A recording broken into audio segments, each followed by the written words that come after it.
Hello there and welcome to Mythic Dreams. I'm so glad you found your way here. Maybe the world felt too loud today. Or maybe you're simply someone who finds comfort in tales of kindness and wonder. Either way, tonight's story is for you.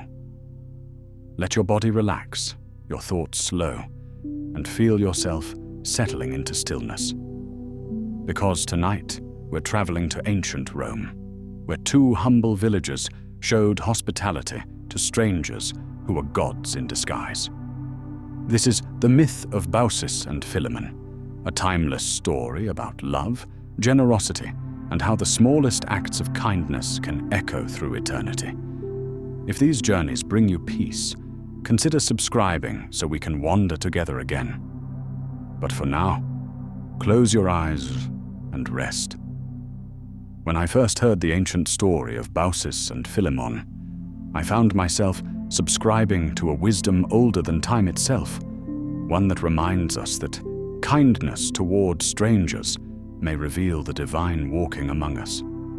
If you've ever felt that quiet pull toward compassion when others turn away, subscribe to our channel, where we explore the forgotten whispers of mythology that still echo in the chambers of our modern hearts. It was on a rain-soaked evening in a small village near the Turkish mountains when I first encountered their tale. The air smelled of cypress and wet stone, and distant thunder rolled across valleys once known as Phrygia. I had taken shelter in a modest cafe, where an elderly man with eyes like polished amber noticed my travel-worn appearance and offered me both a seat and a story that would change how I understood hospitality forever. The old man's name was Mehmet, and he spoke with the gentle cadence of someone who had told this story many times before. We sat by a window, streaked with raindrops that fractured the warm light from within, creating dancing patterns on our table. Outside, modern Turkey carried on its business, but in his words, I found myself transported to ancient Phrygia. This valley has always been a place of extremes, he began, pouring me tea, the color of sunset. In the time of Baucis and Philemon, this region was dotted with villages nestled between rolling hills and verdant plains. Their village was no different, a collection of homes ranging from imposing stone manors to humble cottages with thatched roofs and earthen floors. He described a settlement divided not by walls, but by invisible lines of wealth and station. The affluent lived in the village center, their homes arranged around a small marketplace where olives, grains, and wines were traded. Their dwellings boasted colored tiles and wooden furniture, small luxuries that set them apart from their neighbors. But it was on the edge of this village, where the forest began its climb up the mountainside, that you would have found the cottage of Baucis and Philemon, Mehmet continued. I could almost see them through the steam rising from my tea. An elderly couple, their faces mapped with lines that spoke of laughter and hardship in equal measure. Baucis, with her silver hair always kept in a simple knot at the nape of her neck, her hands never quite still, always mending or cooking or tending to their small garden. Philemon, slightly stooped but strong, his eyes bright with kindness, beneath bushy brows, whitened by age. They had been married for over 50 years, Mehmet said. Each morning, they would wake with the sun, sharing a simple breakfast of barley bread, dipped in olive oil. They owned little: a wooden table worn smooth by years of use, 2 stools, a bed they had shared since their wedding day, a few clay dishes, and a copper pot that had been passed down from Baucis's mother. Their most precious possession was a single goose that lived in a small pen beside their cottage. It provided them with an occasional egg, a luxury they often shared with neighbors who had fallen ill or faced misfortune. Their garden yielded modest harvests, a few grapevines that climbed up the side of their home, an olive tree, herbs that Baucis dried and hung from their rafters, filling their home with fragrant reminders of summer, even in the deepest winter.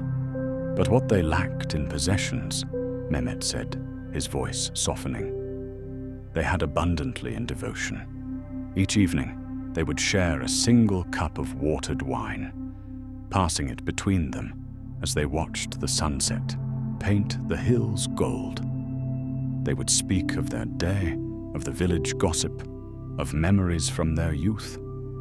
Sometimes they would sit in comfortable silence, their hands intertwined, the language of decades making words unnecessary. The village knew them as the old couple who never turned anyone away. Children would stop by their cottage for the sweet honeycomb Baucis somehow always had to spare. Travelers would find directions offered with a smile and often a piece of fruit for their journey. In a society where status determined worth, they were invisible to many of their neighbors, yet they lived with a quiet dignity that required no recognition. It was late autumn, Mehmet continued, gesturing toward the darkening sky outside our window, when the weather turned suddenly, much like today. Storm clouds gathered over the mountains, and the wind carried the promise of something more than just rain. I leaned forward, my tea forgotten, as he described two figures appearing on the road, leading into the village. Travelers, it seemed, seeking shelter from the approaching storm. Their cloaks were travel-worn, their sandals dusty from the road. Nothing about them suggested they were anything more than weary wanderers looking for a place to rest. But in those days, Mehmet said with a knowing smile, the gods still walked among us, testing the hearts of mortals. The rain intensified outside the cafe window as Mehmet continued, his voice dropping to a near whisper that compelled me to lean closer. The two travelers were none other than Jupiter and Mercury, Zeus and Hermes, as the Greeks called them, though no mortal eye could have discerned their true nature, he said. Jupiter had heard troubling rumors of impiety and coldness spreading through the region. The ancient laws of hospitality, sacred since the beginning of time, were being forgotten. And so, father of gods and men that he was, Jupiter decided to see for himself, taking his messenger Mercury as companion. They had disguised themselves as mortal men of humble means, Jupiter as an elderly man with a slight limp, leaning on a simple wooden staff, and Mercury as a younger companion, attentive and watchful. Their clothes were those of common travelers, dusty from the road and showing signs of wear. Only their eyes might have betrayed them, too bright, too knowing for ordinary men. But in the growing gloom of the storm, such details went unnoticed. The first house they approached belonged to the village magistrate, a man whose wealth was evident in the stone columns flanking his doorway. Inside, lamps burned brightly, and the scent of roasting meat wafted through the evening air. Jupiter knocked 3 times, the traditional signal of a traveler seeking shelter. A servant answered, Mehmet said, his face darkening. Upon seeing their worn appearance, he sneered and said no room could be found for such as they. When Jupiter mentioned the approaching storm, offering to sleep even in the stable, the door was shut firmly in his face. The gods moved on to the next dwelling, where a merchant lived with his family. Again, they were rejected, this time with laughter and mockery about their appearance. House after house they approached, and at each, the response was the same. A door quickly closed, a curtain drawn, voices hushed, as if poverty might be contagious. With each rejection, the sky darkened further, Mehmet said. The first fat drops of rain began to fall, and distant lightning illuminated the mountains. The wind carried a chill that cut through their thin cloaks, and still they found no welcome. At one home, a young woman seemed inclined to offer them shelter, but her husband pulled her away, whispering that they could not afford to feed strangers, that the gods would understand such prudence in difficult times. Jupiter's eyes flashed momentarily at this, but he said nothing, moving on with Mercury at his side. As they reached the outskirts of the village, the rain fell in sheets. The path beneath their feet turned to mud that clutched at their sandals. Lightning split the sky, and thunder followed so quickly that the gods themselves might have flinched had they been truly mortal. 100 doors, Mehmet intoned solemnly. 100 doors they knocked upon, and 100 times they were turned away. Only one dwelling remained, the small cottage of Baucis and Philemon that stood somewhat apart from the others, half hidden by ancient olive trees whose branches swayed and groaned in the wind. Smoke curled from its chimney, a beacon of warmth in the gathering darkness. A single oil lamp burned in the window, its light diffused by the downpour, but visible nonetheless. Philemon was securing their shutters against the storm when he spotted the travelers, Mehmet continued. Without hesitation, he called to Baucis and went out to meet them, heedless of the rain that immediately soaked his tunic.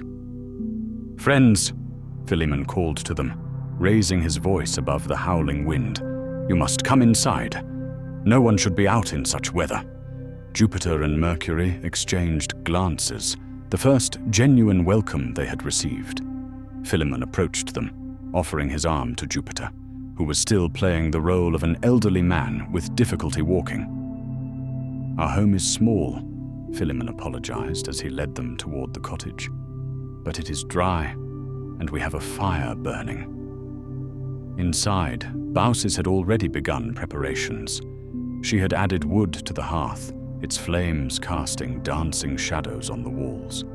She had spread their best cloth, faded but clean, on the wooden table and was setting out their clay dishes. "Welcome, welcome," she said, taking their wet cloaks and hanging them near the fire to dry. "You are just in time. We were about to have our evening meal, and now we can share it." The gods stood for a moment in the doorway, rain dripping from their hair and beards, taking in the simple space that somehow felt larger and warmer than any of the grand houses they had visited. Mercury caught Jupiter's eye, and a silent understanding passed between them. The travelers said little at first, Mehmet told me, sipping his tea, which had grown cold. But they watched everything, how Baucis fussed over them, insisting they take the stools nearest the fire, how Philemon wiped the mud from their feet with a clean cloth, how the old couple moved around each other with the practiced choreography of decades spent together in that small space. Outside, the storm intensified, but within the cottage of Baucis and Philemon, the gods found shelter, not just from rain, but from the coldness that had troubled them throughout their journey. "The beauty of their hospitality," Mehmet continued, refilling our cups with fresh tea, "wasn't in what they offered, but in how they offered it." Baucis bustled about their small home, making the strangers comfortable with a natural grace that required no pretense. She took a handful of dried mint leaves and scrubbed their table with them, filling the cottage with a fresh, clean scent. From a shelf, she retrieved their best cloth, faded blue with a simple pattern she had embroidered decades ago when her eyes were sharper and her fingers more nimble. "Please, sit by the fire and warm yourselves," she urged the travelers, gesturing to the stools she had positioned close to the hearth. "The night is bitter, but we'll soon have you comfortable." Philemon, meanwhile, went to their small pantry, little more than a cupboard with a few clay jars, to assess what they could offer. Their stores were modest. Some olives they had preserved in oil, a small portion of cheese, dried figs, a loaf of barley bread baked that morning, and a pitcher of wine, diluted with water, as was their custom. It was simple fare, But it was the best they had, and they would share it without reservation. "We don't have much," Philemon apologized as he brought the food to the table, "but you are welcome to it all." Jupiter assured him that it was more than enough, that they were grateful simply to be out of the storm. Mercury nodded in agreement, though his eyes, a bit too keen for a common traveler, noted how carefully Baucis divided their meager portions to ensure the guests received the larger share. Philemon took their one knife and cut the bread, releasing the aroma of baking that still clung to its crust. Baucis arranged olives and cheese on their two best plates, pottery she had inherited from her mother, its glaze crazed with fine lines, not unlike those on her own hands. As they prepared the modest feast, the couple moved around each other with the easy familiarity of long partnership. No words were needed. Each anticipated the other's movements in a dance choreographed by decades of shared living. When Baucis reached for something on a high shelf, Philemon was already there, steadying her elbow. When Philemon began to pour the wine, Baucis had already set out their cups. Finally, all was ready. The four gathered around the table, illuminated by the warm glow of the fire and a single oil lamp that cast long shadows on the walls. Philemon offered a simple prayer of thanks to the gods, unaware that those very deities sat at his table, and then gestured for their guests to begin. It was a humble meal, Mehmet said, but prepared with such care that it might have rivaled the feasts of Olympus itself. The travelers ate with apparent appreciation, complimenting the flavor of the olives and the freshness of the bread.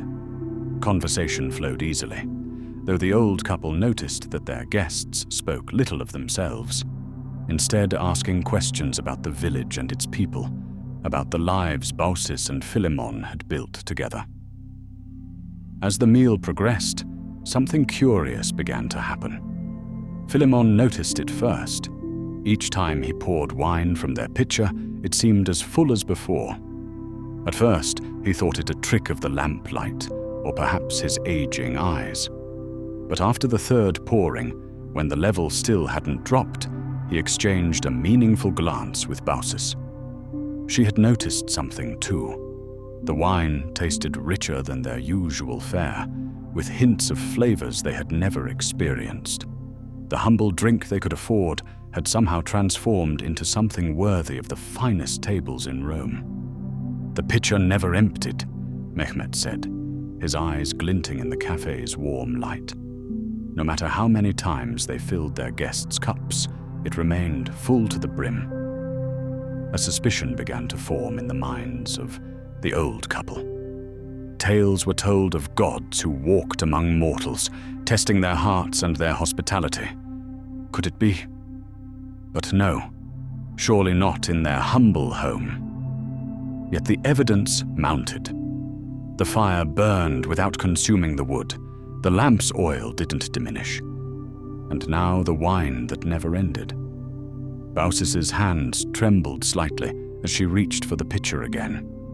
She caught her husband's eye, and a silent understanding passed between them. If these were indeed divine visitors, they must offer the very best they had, the one treasure they had been saving. "We have one more thing to offer," Philemon said, rising from his stool. "Our goose, our only livestock. It would be an honor if you would accept it for your meal." Before the travelers could protest, the elderly couple moved toward the door, determined to catch their precious goose and prepare it for their guests, a sacrifice of the last valuable thing they possessed. "And that," Mehmet said softly, "is when everything changed." Mehmet's voice took on an almost musical quality as he described what happened next. Outside our cafe, the storm had intensified, mirroring the ancient tempest in his tale. Baucis and Philemon pursued their beloved goose around the small cottage, he said. But the bird proved surprisingly elusive for the elderly couple. It darted between their legs, flapped up onto shelves, and knocked over the small clay pot of honey in its desperate attempt to escape. The commotion might have been comical, the old couple shuffling after the panicked bird, apologizing to their guests for the delay, if not for the gravity of their intention. This was no mere gesture of hospitality. It was the sacrifice of their most valuable possession, their only source of eggs and companionship. Finally, Mehmet continued, as Philemon cornered the goose and reached out to grasp it. The bird flew directly into Jupiter's lap, where it settled, suddenly calm. The cottage fell silent, except for the sound of rain against the thatched roof and the occasional rumble of thunder. Jupiter stroked the goose's white feathers with a gentleness that seemed incongruous for a weathered traveler. Then he looked up, and in that moment, his disguise fell away. A soft light began to emanate from the god, not blinding or terrible, but with the gentle radiance of dawn breaking over the mountains. Mercury too shed his mortal appearance, his form becoming taller, more graceful, with an otherworldly beauty that was both fearsome and mesmerizing. "Be at peace," Jupiter said, his voice resonating with power though he spoke softly. "No sacrifices needed. We came not for feasting, but to test the hearts of mortals." Baucis and Philemon immediately fell to their knees, trembling. They had welcomed gods into their home, gods they had offered watered wine and simple food, gods whose feet they had washed with their own hands. Fear mingled with awe as they pressed their foreheads to the earthen floor. "Rise, friends," Jupiter commanded, though his tone was kind. "True piety lives in your hearts, not in gestures of subservience." Slowly the old couple stood, though they kept their eyes downcast. Mercury moved around the small space, gathering their few possessions: the cups, the pitcher that never emptied, the simple clay plates. 100 doors we knocked upon, Jupiter said, and 100 times we were turned away. Only in this home, the humblest in all the valley, did we find welcome. Baucis finally found her voice, though it quavered with emotion. "Lord Jupiter, we apologize for our meager offerings. Had we known..." Jupiter raised his hand, silencing her with a gesture. "Had you known, your hospitality would have been tainted by fear or ambition. It is precisely because you thought us ordinary travelers that your kindness shines so brightly." Outside, the storm had intensified beyond any natural tempest. Lightning flashed continuously, and the wind howled with supernatural fury. The walls of the cottage seemed to tremble, yet within, a bubble of calm surrounded the four figures. "You must leave this place," Mercury said, his voice like distant music. "The valley and its people have failed a divine test. Only you will be spared the consequences." Jupiter nodded solemnly. "Take nothing with you. Follow us up the mountain path. Do not look back until we have reached the summit." Questions burned in the couple's minds, but they dared not voice them. Instead, they clasped hands, a gesture they had performed countless times throughout their long marriage, drawing strength from each other as they had always done. "Now," Mehmet said, his voice dropping to a near whisper, "the gods led Baucis and Philemon from their home into the raging storm. Yet wherever they walked, the rain did not touch them, the wind did not buffet them, and their path remained clear in the darkness. Up the mountainside they climbed, Jupiter leading the way, his staff now revealed as a scepter that glowed with a soft golden light. Mercury followed behind the couple, his winged sandals occasionally lifting him just above the ground when the path grew steep. Baucis and Philemon struggled with the ascent, their aged limbs protesting each step, but a strange energy flowed through them, perhaps divine assistance, perhaps simply the knowledge that they followed the King of Gods himself. "Do not look back," Jupiter reminded them when they were halfway up the slope, his voice carrying easily despite the howling wind. They nodded and pressed on, even as they heard sounds behind them. Terrible sounds of rushing water, of wood splintering, of distant voices crying out in sudden fear. The temptation to turn was almost overwhelming, but their faith in Jupiter's command kept their eyes fixed ahead. At last, they reached the summit. "Now you may look," Jupiter said when they reached the summit. The elderly couple turned, still clutching each other's weathered hands, and gasped at what they beheld. Where the village had stood, a vast lake now shimmered in the moonlight that suddenly broke through the dissipating storm clouds. Not a single structure remained, except for one. Their own humble cottage, perched impossibly atop the mountain, somehow transported there by divine will. "The people of this valley," Jupiter explained, his voice neither angry nor pleased, but carrying the impartial judgment of natural law, forgot the sacred bonds between host and guest. They placed wealth above compassion, comfort above kindness. Such is always the fate of those who close their doors to travelers in need. Baucis wiped away tears with trembling fingers.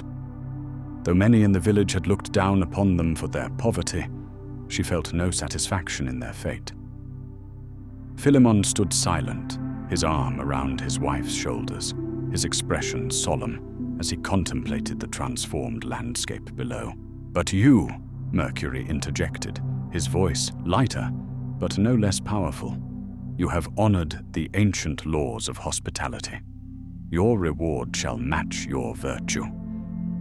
Jupiter nodded and gestured toward their cottage. As they watched, the simple structure began to change. The thatched roof gave way to gleaming marble tiles. The walls straightened and rose higher, transforming from rough-hewn wood to polished stone columns. Windows appeared where none had been before, arched and beautiful. The humble doorway expanded into a majestic entrance fit for royalty or worshippers. "Behold," Jupiter said, "your home is now a temple, a sacred place where the bond between gods and mortals, between host and guest, will be honored for generations to come."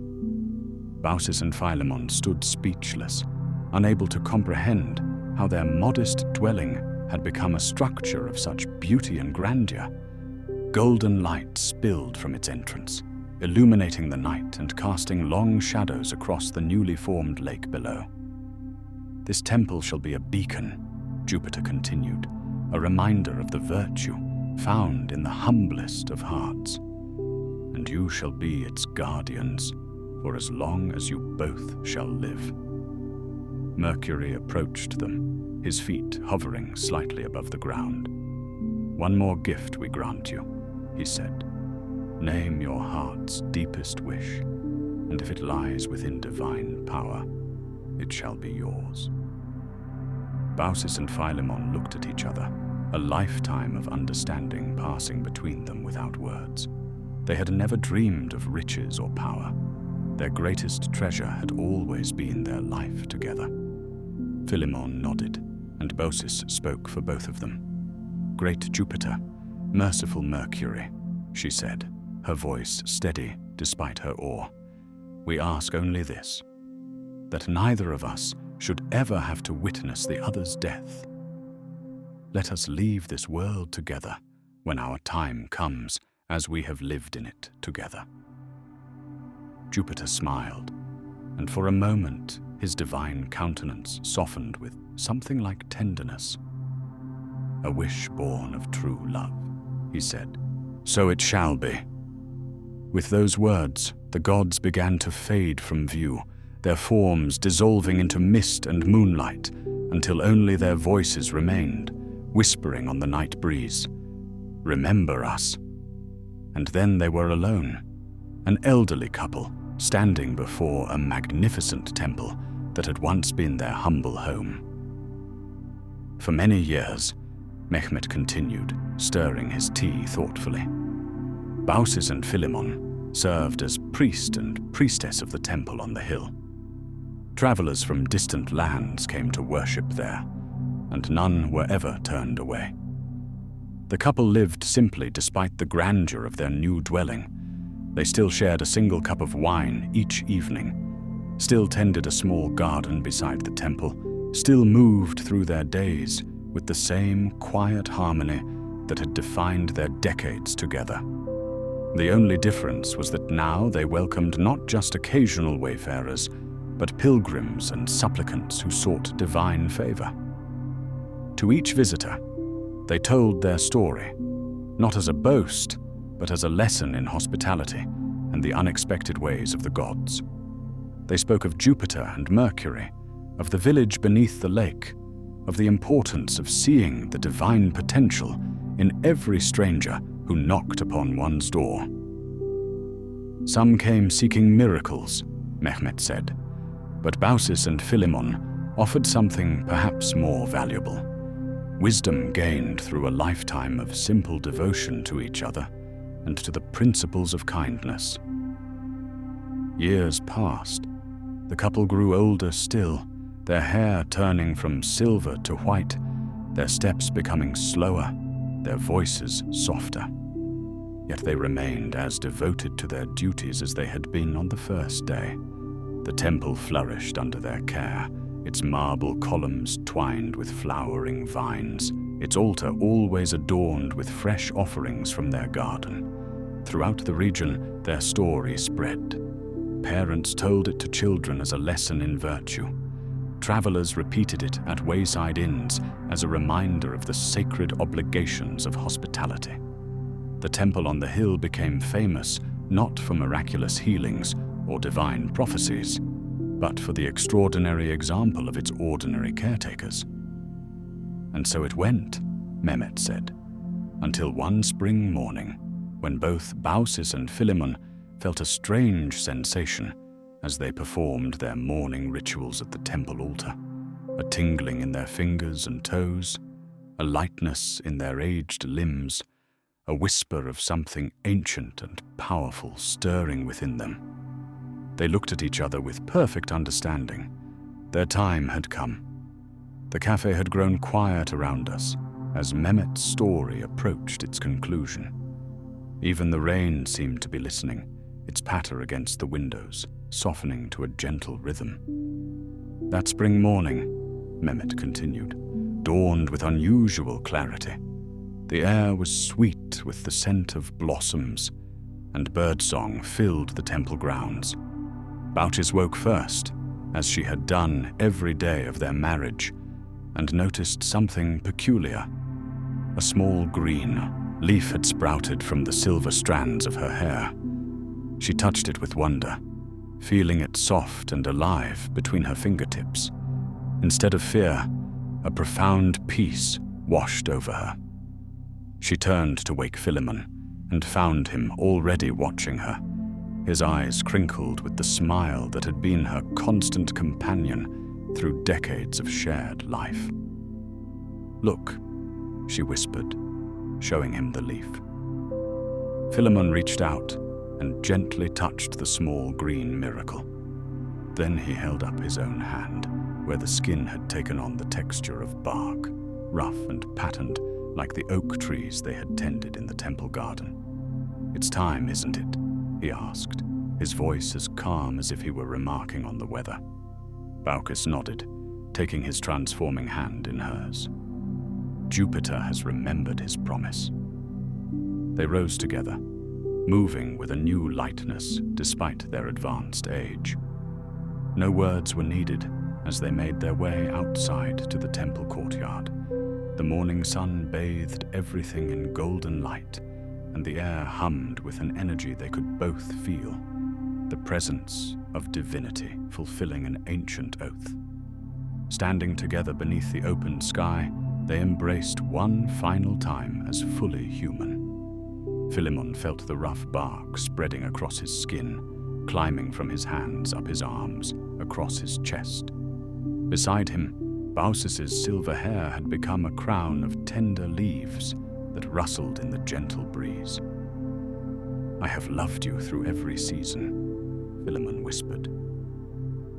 "And I will love you through all the seasons to come," Baucis replied, her voice taking on the musical quality of leaves stirred by wind, their feet rooted into the sacred ground of the temple courtyard. Their arms, still wrapped around each other, became branches reaching toward the sky, their bodies elongated, growing upward and outward simultaneously. Philemon's form took on the sturdy, ridged bark of an oak, strong and enduring. Beside him, Baucis transformed into a linden, her bark smoother, her leaves heart-shaped and delicate. Two trees now stood where, moments before, an elderly couple had embraced, yet they were not entirely separate. As they grew, their branches intertwined, creating a canopy so closely knit that it was impossible to tell where one tree ended and the other began. Their roots, too, entangled beneath the earth, joining them even more completely than their human forms had allowed.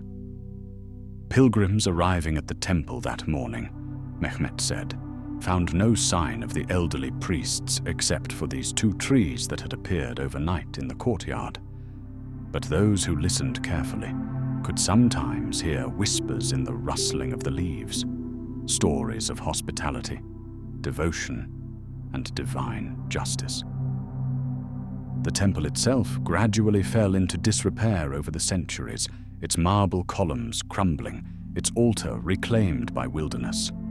Yet the twin trees flourished, growing ever more entwined with each passing year. Birds nested in their branches, lovers sought shelter in their shade, travelers rested beneath their protective canopy. Even when the ancient gods were forgotten, Mehmet said, when new religions replaced the old, the story of Baucis and Philemon endured. It was told not as myth but as parable, a reminder of the sacredness of hospitality, the enduring power of love, the possibility of divinity in the most humble of encounters.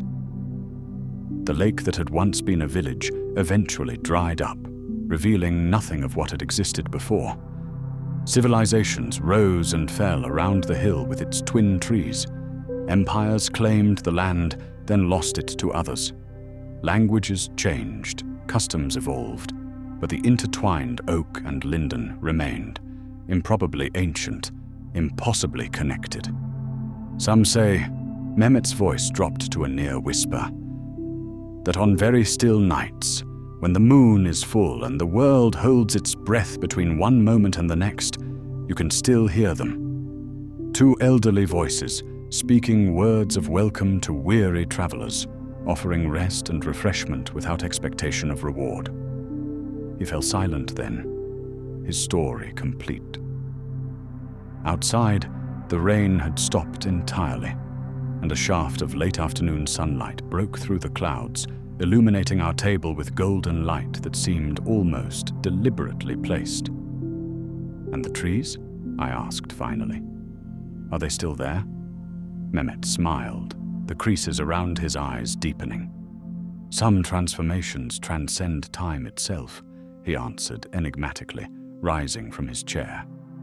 "Come, there's something I want to show you." I followed Mehmet outside the cafe, into the freshly washed world. The storm had cleared completely, leaving behind that particular clarity of air that follows heavy rain. The late afternoon sun gilded puddles and wet leaves, transforming ordinary streets into pathways of light. He led me through the small village and up a winding trail that climbed the nearby hillside. Neither of us spoke as we ascended. The only sounds were our footsteps on the damp earth and the occasional call of a bird. Despite his age, Mehmet moved with surprising agility, familiar with every turn of the path. After 20 minutes of steady climbing, we reached a small plateau overlooking the valley. The view was breathtaking, mountains rising in the distance, the village nestled below like a collection of toys, and beyond it, the glimmer of a lake catching the sunlight. But it wasn't the view that had brought us here. In the center of the plateau stood two ancient trees, an oak and a linden, growing so close together that from a distance they appeared to be a single massive tree with two distinct types of foliage. Their branches were entangled in an intimate embrace, the oak's strength supporting the linden's more delicate limbs. Their roots, visible in places where the earth had eroded, twisted together above and below the ground in a complex knot of shared existence. "They've been here longer than any historical record," Mehmet said quietly. "Longer than the village, longer than any human memory." I approached them slowly, feeling a strange reverence in their presence. Up close, I could see that people had left small offerings at their base: coins, ribbons, dried flowers, and small handwritten notes tucked into the crevices of their bark. "People still come," I observed, touching one of the notes gently. Mehmet nodded. "They come for different reasons now. Some ask for blessings on their marriages. Some seek protection for their journeys. Some simply wish to stand in the presence of something that has witnessed millennia pass, like moments." A warm breeze stirred the leaves above us, creating a whispered conversation between the two trees. For a moment, I could almost imagine I heard actual words, ancient voices speaking of hospitality and devotion, of gods who walked among mortals, of love that transcended human limitations. "Do you believe it?" I asked Mehmet. "The story of Baucis and Philemon?" His smile was both knowing and mysterious. "I believe that kindness toward strangers is sacred. I believe that love can transform us. I believe that some bonds endure beyond any reasonable expectation." He glanced up at the intertwined branches. "Whether gods were involved? Does it matter?" We sat on a stone bench that had been placed facing the trees, watching as the setting sun cast long shadows across the plateau. In that moment of quiet contemplation, the ancient myth felt immediate and relevant. Not a dusty tale from forgotten religions, but a living truth about what matters most in human experience. How many travelers throughout history had found welcome at unexpected thresholds? How many couples had supported each other through decades of shared joy and hardship? How many simple acts of kindness had altered the course of lives in ways that could never be measured? "The world changes," Mehmet said, breaking our companionable silence. "But some truths remain constant. We all face the same essential choice that confronted the villagers in the story: to open our doors or keep them closed, to share what we have or hoard it, to see the divine potential in strangers or to fear them." As twilight deepened around us, I noticed small lights appearing in the valley below, lamps being lit in homes and businesses, windows glowing with warmth against the gathering darkness. Each light represented a threshold, a boundary between inside and outside, between family and stranger, between the known and the unknown. "We should head back before it's fully dark," Mehmet suggested, rising from the bench. Before leaving, he approached the trees and placed his palm against their joined trunks in what seemed like a familiar greeting. I followed his example, feeling the rough texture of ancient bark against my skin. A curious sensation passed through me, a vibration, almost musical, that seemed to originate deep within the living wood and travel through my fingertips into my chest. As we descended the path, lights from the village guiding us home, I carried that vibration with me, the resonance of a story older than history, yet as contemporary as the evening news. A reminder that divinity might be found not in thunderbolts or miracles, but in the simple act of opening a door to a stranger, of sharing whatever we have, however humble it might be. And in our modern world of borders and suspicions, of wealth disparities and refugee crises, perhaps no lesson could be more timely or essential than the one Jupiter and Mercury taught so long ago, that how we treat the stranger at our door reveals the true measure of our humanity. The ancient gods may no longer walk among us in disguise, but the test they administered continues, door after door, generation after generation.